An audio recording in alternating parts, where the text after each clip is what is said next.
Bonsoir à tous, bienvenue pour le 20h de RTI 1 en ce dimanche 12 mai. À la une de l'actualité, la Côte d'Ivoire travaille à devenir un hub en matière d'industrie extractive. Le pays a récemment fait d'importantes découvertes pétrolières, gazières et minières. Et il est question d'inoculer des valeurs de probité dans ses activités stratégiques avec la volonté d'en améliorer la gouvernance. L'état-major de l'armée de terre, la coordination africaine des droits de l'homme pour les armées et le tribunal militaire d'Abidjan renforcent les capacités de 500 personnels des unités à Bouaké. Ces officiers, sous-officiers et soldats du rang sont formés sur les droits de l'homme. Le lancement officiel de la grande tournée nationale de mobilisation des femmes du RHDP a eu lieu ce dimanche au complexe sportif d'Abobo. Entre autres objectifs, la remobilisation de la base du parti et l'enrôlement des nouveaux électeurs en vue des élections de 2025. Et puis aux États-Unis d'Amérique, le décès du premier patient à avoir reçu une greffe de rein de porc génétiquement modifiée 2 mois après l'opération. Merci de nous rejoindre pour ce nouveau 20h sur RTI 1. Le premier point de ce journal nous conduit à 45 km d'Abidjan, la capitale économique ivoirienne. Dabou, chef-lieu de la région des Grands Ponts, a été le lieu d'un important rassemblement. Les peuples Aïzi, Avikam, Adjoukro et Aladjan ont salué la politique de développement menée par le gouvernement. Ils ont vu transformer leur quotidien et leur qualité de vie et en félicitent le chef de l'État. Alexis Ouedraogo et Ulrich Adangan. Les danses au Djoukrou se sont fait entendre ce samedi à Dabou. Bienvenue également en tant que fils de Dabou. Avec elle, les populations des Grands Ponts sorties en grand nombre pour célébrer le développement. Grâce à Alassane Ouattara, aujourd'hui, nous ne misons même pas 5 francs et nous obtenons nos concours gratuitement. Les allocations familiales, la prime de transport, tout ça a pratiquement doublé notre salaire. Et nous disons merci au président et la région des Grands Ponts lui est vraiment reconnaissante. Si on veut prendre les marchandises de Abidjan à Dabou, ça nous facilite à cause de la voie. Pour ça, il est venu dire merci.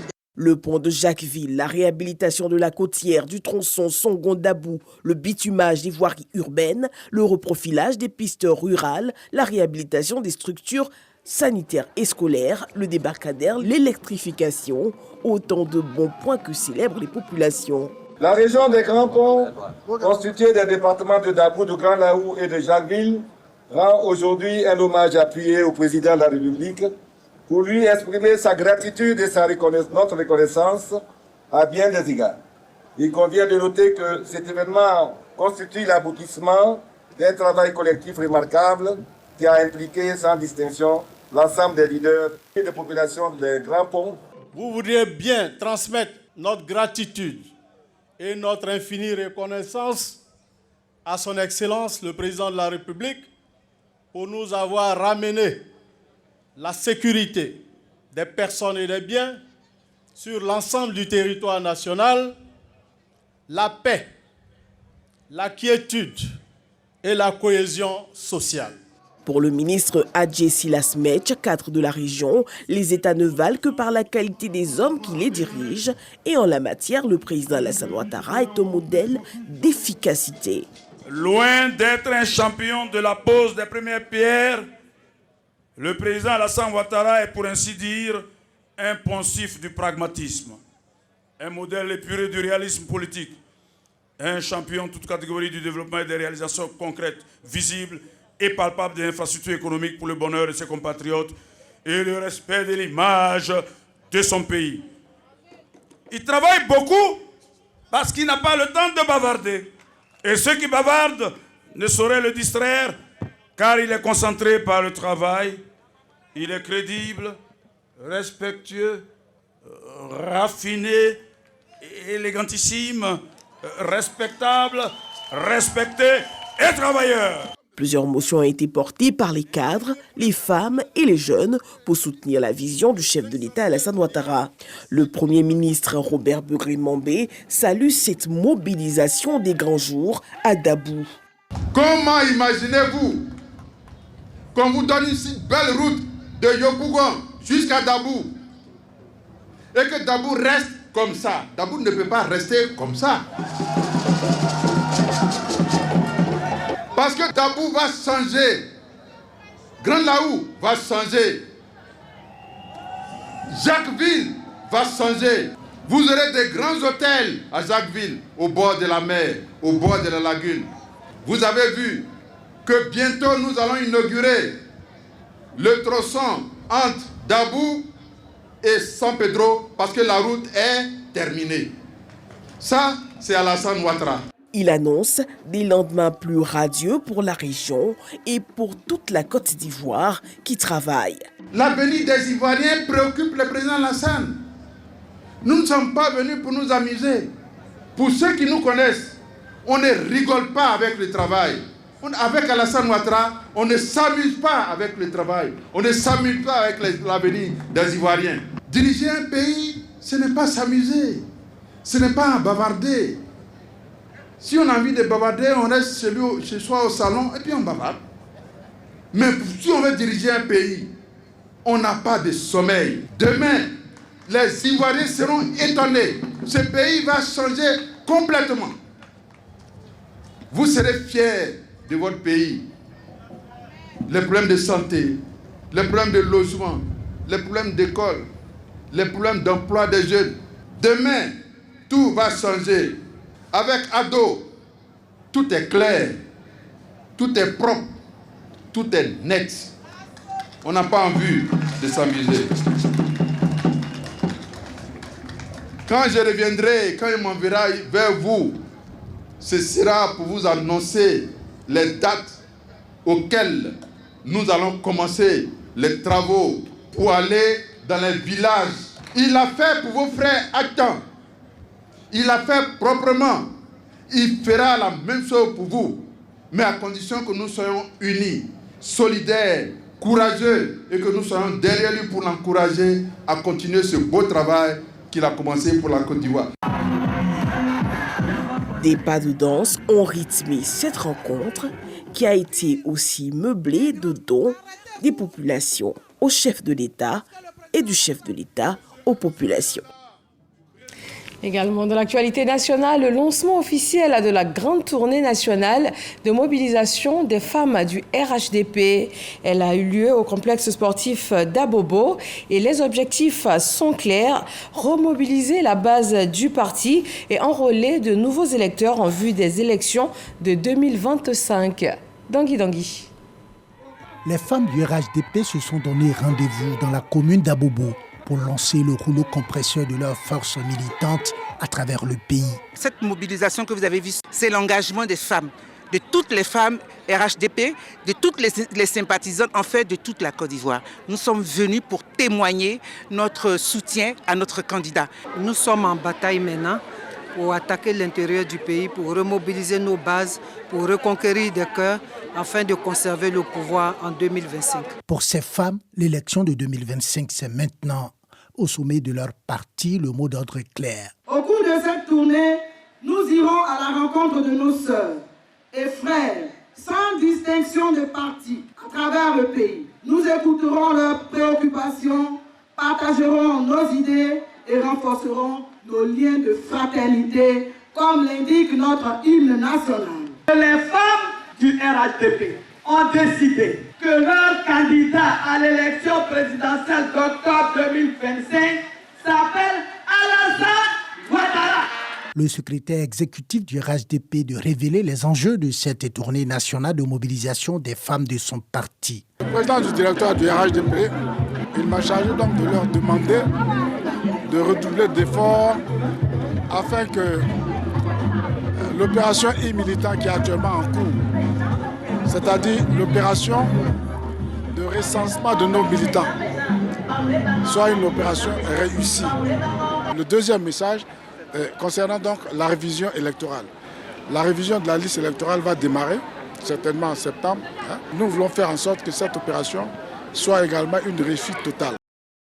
Le lancement de cette tournée nationale de mobilisation des femmes du RHDP en présence du président de l'institution, de membres du gouvernement et du gratin ce parti va conduire les premiers responsables de l'Union des femmes du RHDP sur le terrain à travers le pays pour la mobilisation des troupes en vue de l'élection de 2025. Même objectif pour la section RHDP France. Elle a été installée par le secrétariat national en charge des militants de l'extérieur du RHDP. Les nouveaux délégués du Parti des Oufouettistes pour la démocratie et la paix ont reçu leur feuille de route. Ils ont été mis en mission dans le cadre donc des préparatifs de la présidentielle de 2025. C'est un récit de Herman Guivet. Il n'y a pas de plan C. Notre candidat s'appelle Alassane Ouattara. Je n'ai aucun doute qu'il soit élu, mais je veux que ce soit un plébiscite. Paris, capitale française. Ouattara Draman, secrétaire national en charge des militants de l'extérieur du Rassemblement des Oufouettistes pour la démocratie et la paix, s'adresse aux nouveaux délégués de zone. Des nouveaux délégués de zone du RHDP en France qui viennent de recevoir leur feuille de route et les objectifs spécifiques qui leur sont assignés en vue de la préparation de la présidentielle de 2025. La feuille de route, elle est là, tout est clair là-dessus. Et on surveillera beaucoup les réseaux sociaux et on va rendre compte comme il se doit. Je suis vraiment content de la confiance renouvelée que le parti a en plaçant en moi. Donc c'est une mission accomplie et continuer à travailler pour la réélection du président Alassane Ouattara à la tête de la Côte d'Ivoire, notre boussole. Une réorganisation portée par Tidiane Koné, délégué secrétaire pays RHDP en France. Le délégué extérieur pays France, M. Tidiane Koné, a bien voulu réorganiser la délégation de France en créant, au lieu d'une seule délégation de zone habituelle, il en a créé maintenant 3 au niveau de l'île de France et 4 au niveau des autres provinces. Donc nous sommes venus apporter notre onction. Une vision à laquelle la direction du parti adhère totalement. Tous ceux qui sont proches du RHDP, qui aiment le président Ouattara et qui apprécient ce que le président Ouattara a fait pour notre pays, je les appelle au rassemblement et à la remobilisation. Les militants du RHDP préparent le terrain pour la présidentielle de 2025. Le PDCI-RDA est également sur le terrain pour la mobilisation de ses militants en vue de ces élections à venir. Après le district du Denguélé, puis celui des Savanes dans le nord de la Côte d'Ivoire, le secrétariat exécutif chargé de la mobilisation a choisi pour le district d'Abidjan la commune d'Abobo afin d'abriter le lancement officiel de l'opération Un Ivoirien, 10 nouveaux inscrits sur la liste électorale. Le compte-rendu nous est proposé par Michel Digré. Les responsables politiques du PDCI-RDA des 13 communes d'Abidjan ainsi que les militants ont répondu à l'appel du secrétaire exécutif du parti en charge de la mobilisation. L'opération Un Ivoirien, 10 nouveaux inscrits sur la liste électorale est ainsi engagée dans le district d'Abidjan. L'opération Un Ivoirien, 10 nouveaux inscrits sur la liste électorale ne doit pas être un slogan. Nous devons traduire ce vœu en réalité. Si chacun parmi vous nous amène 10 personnes, ça fait 72 900. Il faut que vous compreniez que l'enjeu, c'est cela. Le secrétaire exécutif chargé de la mobilisation, Augustin Diaoufoué, l'heure du porte-à-porte a sonné pour la réussite de cette opération. L'objectif de cette opération est d'identifier au moins 1 million de nouveaux électeurs à inscrire sur le listing électoral du district d'Abidjan et à atteindre 4 millions d'inscrits au niveau national et ce, en perspective de la présidentielle de 2025. Le libéralisme, les opportunités que présente cette vision pour la Côte d'Ivoire, il en a été question ce dimanche dans le journal de 13h sur RTI 1. Herman Guivet s'est entretenu avec le ministre Sidi Touré, représentant du RHDP auprès des organisations libérales nationales et internationales. Nous vous proposons de suivre un extrait de leur entretien issu du Dimanche Magazine. On pourrait essayer de définir le libéralisme à travers l'impact des politiques qui touchent les populations dans le quotidien. Pour ce qui relève de la Côte d'Ivoire, vous avez le taux de croissance qui a été annoncé depuis plusieurs années sur 8%, c'est ce que nous avons vécu, mais en termes matériels et de ressenti, ce sont les routes que les populations parcourent chaque jour et qui font de la Côte d'Ivoire aujourd'hui le pays qui a plus de 50% du réseau routier de l'Afrique de l'Ouest. C'est aussi le secteur de la santé avec les nombreuses constructions d'hôpitaux, c'est aussi la couverture maladie universelle, c'est le plan social du gouvernement. Tout ça, ce sont les effets de la mise en œuvre de la politique libérale. Donc, globalement dit, c'est certes l'état de droit, la démocratie, mais aussi les initiatives pour impulser le développement. La communauté libérale internationale était auprès de la Côte d'Ivoire lorsque nous sommes sortis de crise, à accompagner la Côte d'Ivoire parce que le président Ouattara est un libéral convaincu, de sorte à ce que le président Ouattara a déroulé son plan d'action qui fait aujourd'hui la fierté de toute cette communauté libérale internationale. Donc il est bon de garder les contacts avec les amis. Et c'est dans ce cadre que nous jouons ce rôle d'entre-gens pour permettre que cette visibilité libérale soit perçue et que nous puissions développer les meilleures politiques à l'attention des populations ivoiriennes qui en demandent.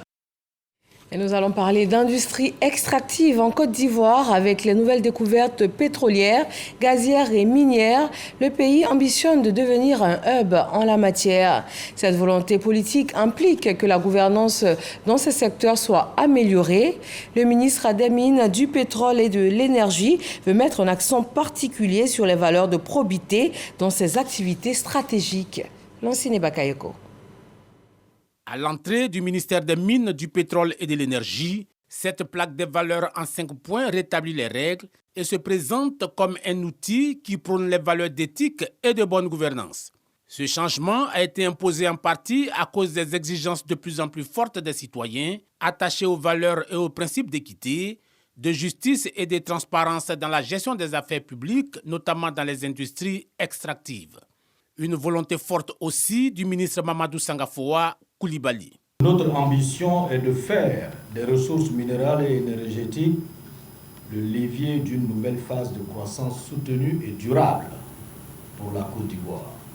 Nous avons tous ici conscience de l'image parfois exagérée que notre département renvoie à la société. De façon globale, il s'agira pour chaque agent d'améliorer de manière continue la qualité et la productivité du service public. Cet outil permettra de lutter efficacement contre la corruption en codifiant le comportement individuel et collectif, renforçant la culture du secret du service public dans l'intérêt de la nation. L'intérêt supérieur de la nation est une boussole morale qui doit nous guider. Alors je compte sur vous pour que nous puissions observer cette valeur. Le ministre Mamadou Sangafoa Coulibaly espère que tous les agents se reconnaîtront dans ces valeurs pour s'en approprier. Dans le domaine du commerce, la mutuelle des commerçants de Côte d'Ivoire a été mise en place par le ministre du Commerce, de l'Industrie et des petites et moyennes entreprises. Un outil qui vise à porter les intérêts des commerçants et aussi à redynamiser le secteur du commerce en Côte d'Ivoire. Entre autres, il s'agit aussi d'adresser les questions de protection sociale en faveur des commerçants. Léon Brou. Le commerce contribue pour 15% au produit intérieur brut, mais le secteur peine à s'affranchir de l'informel. Les marchés brûlent à tout moment. Ça, c'est un problème majeur. La reconstitution du capital pour ramener le commerce est un véritable problème.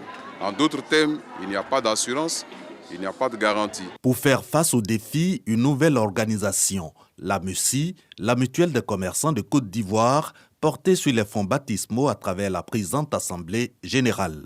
L'activité de ce jour constitue le couronnement d'un processus entamé depuis 2015. Porté par la majorité à la tête de la MUCI, le maire d'Adjamé, Farikoussou Maoro, a entre autres priorités la création d'établissements financiers. Avec la création de cette mutuelle, dorénavant les commerçants auront une retraite, auront une assurance pour les incendies des marchés.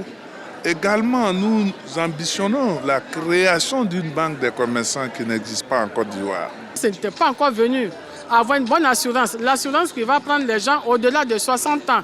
Or, toutes les assurances que nous avons en Côte d'Ivoire, après 60 ans, on ne peut plus adhérer à une assurance. Alors qu'avec les commerçants, nous avons 60 ans, 70 ans, 90 ans. Vraiment, c'est une joie totale pour nous. Autre chantier de la MUCI, la couverture maladie universelle, le régime de retraite complémentaire pour commerçants. La MUCI, donc un outil de solidarité et d'entraide dans le prolongement des initiatives du président de la République Alassane Ouattara pour booster l'activité commerciale, selon le ministre de tutelle. La prise en compte des problèmes liés à la retraite, à la couverture maladie universelle, qui semblait être un rêve utopique pour les commerçants, est aujourd'hui une réalité, à travers la création effective de la mutuelle qui nous réunit ce jour. La mutuelle des commerçants de Côte d'Ivoire devrait à terme permettre de couvrir divers sinistres. Cela permet d'une part d'améliorer les conditions de vie des populations, de créer des possibilités d'employabilité de notre jeunesse et également d'impacter effectivement les coûts et les prix des produits de grande consommation, parce que tout cela prend en compte la problématique de la conservation de nos produits.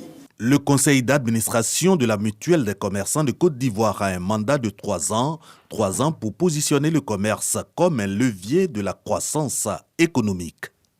On parle défense et les militaires sont à l'école des droits de l'homme.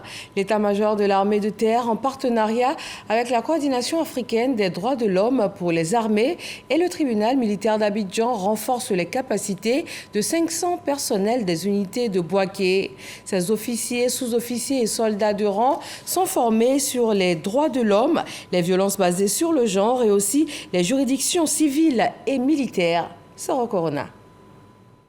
500 officiers, sous-officiers et soldats du rang issus des unités de l'armée de terre du Bouaké sont à l'école des droits de l'homme.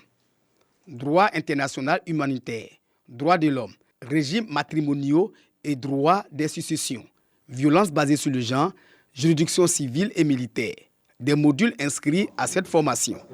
Une campagne de sensibilisation initiée par l'état-major de l'armée de terre en partenariat avec la coordination africaine des droits de l'homme pour les armées CADA et le tribunal militaire d'Abidjan. La CADA a significativement contribué par les différentes campagnes de sensibilisation et de formation au retrait de la Côte d'Ivoire sur cette liste dite de la honte.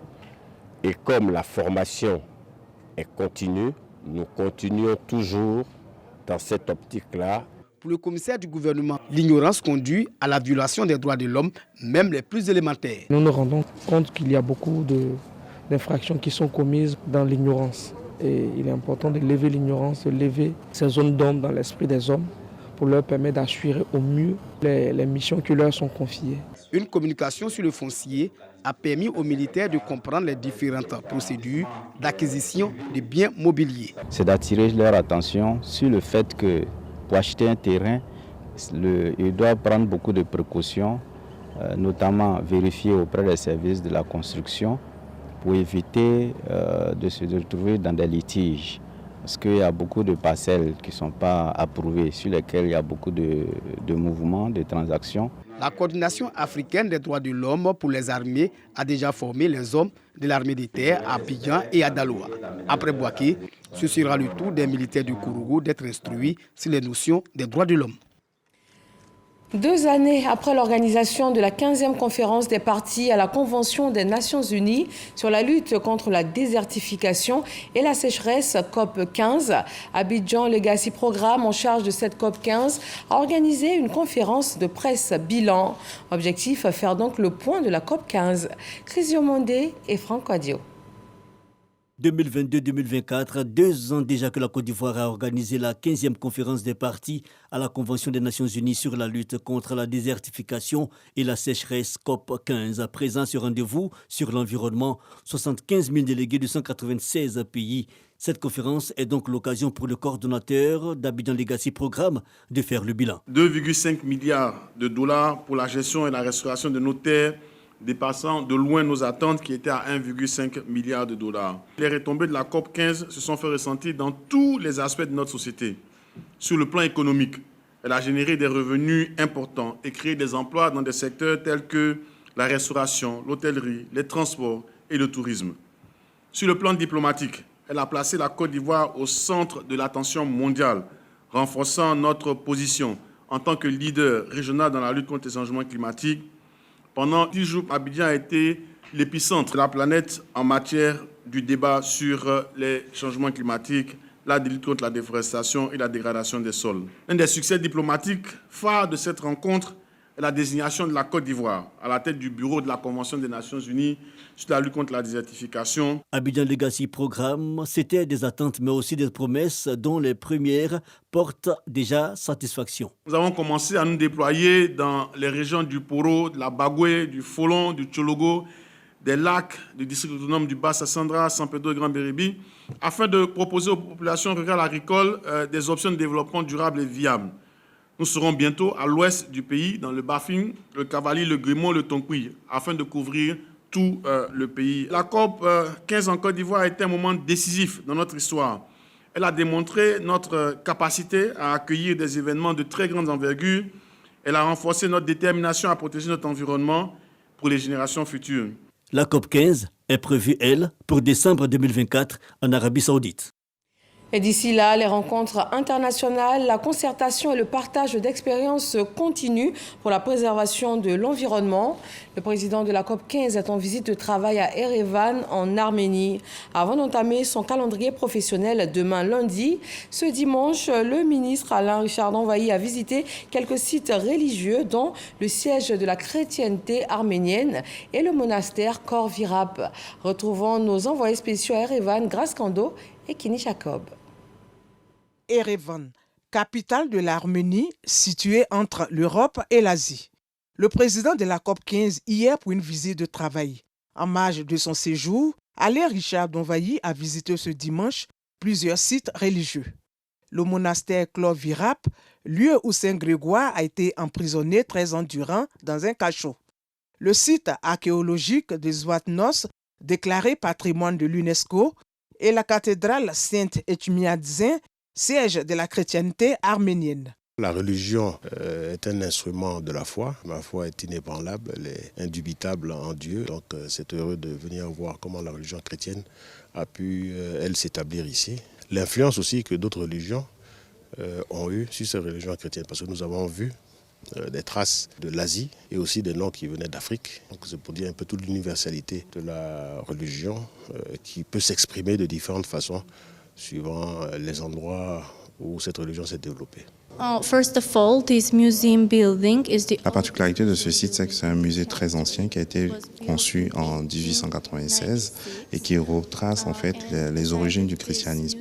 Par exemple, on trouve des reliques de la croix du Christ, de la dague qui aperçoit le côté du Christ. Et donc ici, on essaie de présenter les origines du christianisme. Parmi les reliques les plus importantes, il y a la lance. Ensuite, il y a la partie du bois de la croix du Christ. Pas de répit ce dimanche pour le président de la COP 15. Alain Richard Danvayi a aussi visité la zone Ramsar. Elle consiste à restaurer les zones humides. C'est un projet qui permet de restaurer une zone humide, faire revenir la biodiversité, notamment les oiseaux et aussi quelques poissons. Ce qui permet à des oiseaux qui se nourrissent de poissons de revenir dans la zone, ceux qui se nourrissent d'insectes également de revenir dans la zone. Donc, ce sont des zones qui sont protégées dans le monde. On en a en Côte d'Ivoire, donc des zones humides qu'il faut pouvoir protéger et restaurer. Il y en a pas loin d'Assini, autour de la zone de Nganangana, donc où il y a une population d'oiseaux qui y vit et qui est à protéger. Et donc, c'est la biodiversité qui est ainsi restaurée et maintenue. Des échanges peuvent être faits entre des projets qui sont réalisés et financés ici, de manière à les répliquer ailleurs, notamment en Côte d'Ivoire. Pendant son séjour à Erevan, le président Alain Richard Danvayi compte multiplier des partenariats en vue de mieux adresser les questions liées à la désertification et la sécheresse. Le président de la COP 15, Alain Richard Danvayi, poursuit donc demain avec les rencontres professionnelles sur place à Erevan. Quant à nous, nous prenons la direction du Maroc pour le Festival international du cinéma africain de Kourigba qui s'est ouvert hier samedi. Cette 24e édition met l'accent sur la responsabilité des cinéastes dans la promotion sociale et la liberté culturelle. Au total, 10 prix à remporter pour 28 films courts et longs métrages en lice avec la participation de 300 cinéastes africains. Et le cinéma ivoirien est bien représenté sur place avec 2 films en compétition. Retrouvons nos envoyés spéciaux Jean-Marc Djadji et Fernand Conan.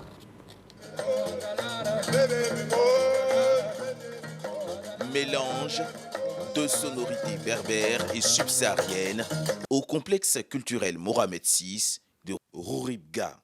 C'est par ses sons graves et aigus du violon que le clap d'ouverture de la 24e édition du Festival international du cinéma africain de Rouribga retentit.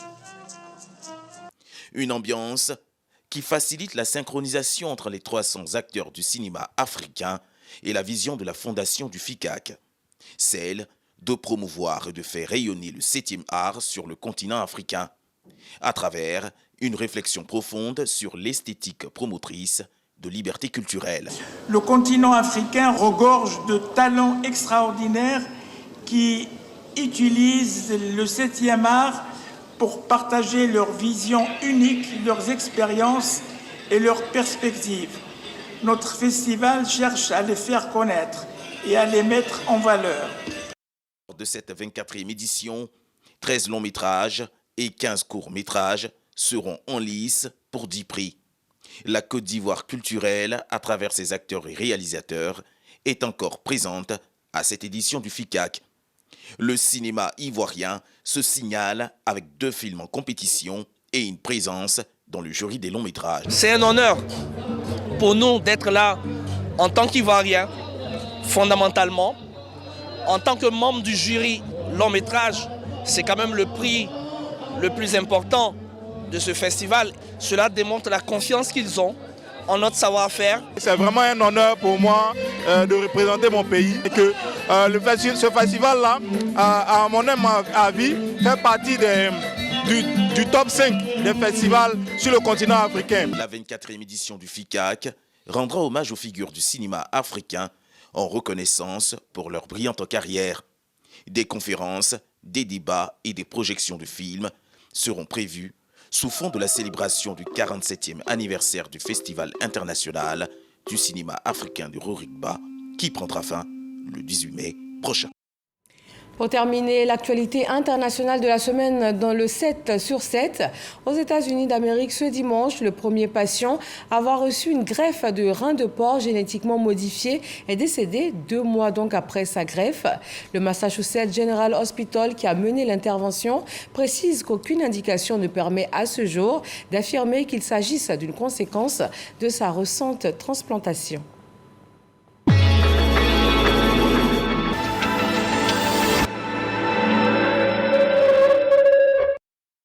Le président togolais Faure Gnassingbé a promulgué lundi la nouvelle constitution votée le 19 avril par l'Assemblée nationale. Elle fait passer le pays de la 4e à la 5e République, du régime présidentiel au régime parlementaire. Le sénateur de la gauche américaine Bernie Sanders, âgé de 82 ans, annonce être candidat à sa réélection au Congrès. Connu pour porter depuis plus de 40 ans des idées socialistes, il a été candidat à l'investiture démocrate pour la Maison-Blanche en 2016, puis 2020. Mercredi, le sud du Brésil était encore dévasté par de fortes inondations. Plus de 500 000 déplacés ont dû quitter leur domicile. Les autorités indiquent 100 morts, 372 blessés et 128 personnes portées disparues. Le général Mahama Idriss Déby Itno a été élu jeudi président de la République du Tchad. Son premier ministre, Succès Masra Batu, conteste cette victoire. Selon les résultats officiels provisoires, le général de 40 ans a recueilli 61,03% des voix. Le président américain Joe Biden s'apprête à taxer 100% des véhicules électriques chinois. La mesure pourrait être annoncée ces prochains jours selon le Wall Street Journal. L'administration démocrate va également augmenter les droits de douane sur les batteries, les équipements pour les panneaux solaires et les minéraux rares. Ce samedi, le monde entier a célébré le musicien jamaïcain Bob Marley, décédé le 11 mai 1981 à Miami. Il reste à ce jour le reggaeman le plus connu dans le monde, avec plus de 200 millions de disques vendus. Ce dimanche, le premier patient à avoir reçu une greffe de rein de porc génétiquement modifié est décédé. En mars, les chirurgiens de l'hôpital général du Massachusetts aux États-Unis avaient réalisé une première mondiale en opérant en 4 heures cet homme de 62 ans qui souffrait d'une maladie rénale en phase terminale.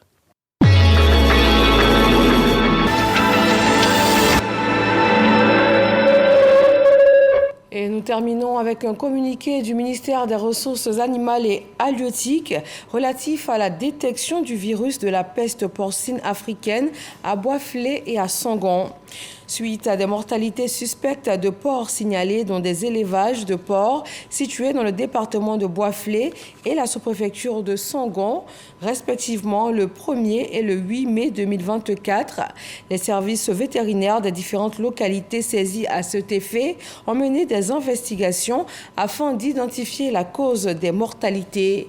Ces enquêtes menées sous la supervision de la direction des services vétérinaires ont permis d'effectuer des prélèvements qui ont été acheminés au laboratoire national d'appui au développement agricole l'ANADA pour analyse. Les résultats d'analyse du laboratoire l'ANADA ont confirmé le 10 mai 2024 la présence du virus de la peste porcine africaine PPA sur les échantillons provenant de Boisflé et de Sangon. Cette situation traduit la deuxième réapparition de la PPA en 2024. La PPA est une maladie hautement contagieuse qui touche les porcs domestiques et sauvages avec une mortalité pouvant atteindre 100% dans les élevages. Afin de limiter la propagation de la PPA et éliminer les mesures sanitaires urgentes sont prises conformément au décret numéro 2021-794 du 8 décembre 2021 portant règlement de la police sanitaire des animaux, notamment la prise des arrêtés préfectoraux numéro 34 PACAB du 10 mai 2024 et numéro 13 RM-SG du 2 au 10 mai 2024 portant déclaration d'infection respectivement à Sangon et Boisflé. L'interdiction des mouvements de porcs, produits et sous-produits porcins dans les localités concernées. L'abattage sanitaire des porcs dans un rayon de 3 km autour des foyers d'infection. Le nettoyage et la désinfection des élevages touchés. Le renforcement de la surveillance sanitaire dans les zones à risque. Le ministre des Ressources animales et halieutiques rassure que tout abattage sanitaire de porcs fera l'objet d'une indemnisation conformément au décret numéro 2022-352 du 1er juin 2022 portant modalité d'indemnisation des propriétaires d'animaux lors de l'abattage sanitaire. Et c'est signé Sidi Tiemoko Touré, ministre des Ressources animales et halieutiques. Et c'est tout pour ce 20h. Merci de nous avoir suivis. À demain sur RTI 1. Bonsoir.